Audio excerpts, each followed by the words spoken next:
अस्सलाम वालेकुम lovelies welcome to Riddhu's mom kitchen இன்னைக்கு நம்ம வீட்ல என்ன லஞ்ச் டிஃபன் சொல்லி பார்க்கலாமா நேத்து ரித்து வந்து ஸ்கூல் போல இன்னைக்கு தான் போறா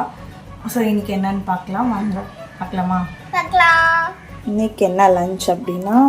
ஃபர்ஸ்ட் சுட சுட சாதம் அப்புறம் வந்து கத்திரிக்காய் முருங்கைக்காய் போட்டு சாம்பார்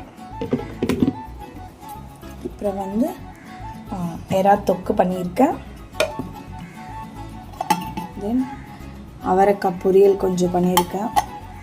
டிஃபனுக்கு வந்து தோசை அதுக்கு சைட் டிஷ் மைசூர் பருப்பு சாம்பார் பாப்பாவுக்கு சேம் இதான் பேக் பண்ணியிருக்கேன் அவளுக்கு ஸ்நாக்ஸ்க்கு வந்து வேர்க்கடலை பருப்பி வந்து வச்சுருக்கேன் இன்றைக்கி நம்ம வீட்டில் இதுதான் ஸ்பெஷல் உங்கள் வீட்டில் என்னன்னு சொல்லி எனக்கு மறக்காமல் கமெண்ட் பண்ணுங்கள் இந்த வீடியோ உங்களுக்கு பிடிச்சிருந்தா மறக்காமல் வீடியோக்கு லைக் பண்ணிவிட்டு அப்படியே சேனல் சப்ஸ்கிரைப் பண்ணிக்கோங்க மேபி நாளிலேருந்து பொங்கல் ஹாலிடே ஸ்டார்ட் ஆகிடும்னு நினைக்கிறேன் உங்களுக்கு குட்டீஸ்க்கெல்லாம் எப்போ பொங்கல் ஹாலிடே அப்படின்னு சொல்லி எனக்கு கமெண்ட் பண்ணுங்கள் நாளைக்கு லஞ்ச் பாக்ஸ் வீடியோவில் பார்க்கலாம் அது வரைக்கும் நாளைக்கு லஞ்ச் பாக்ஸ் இல்லை லஞ்ச் வீடியோவில் பார்க்கலாம் அது வரைக்கும் பாய்.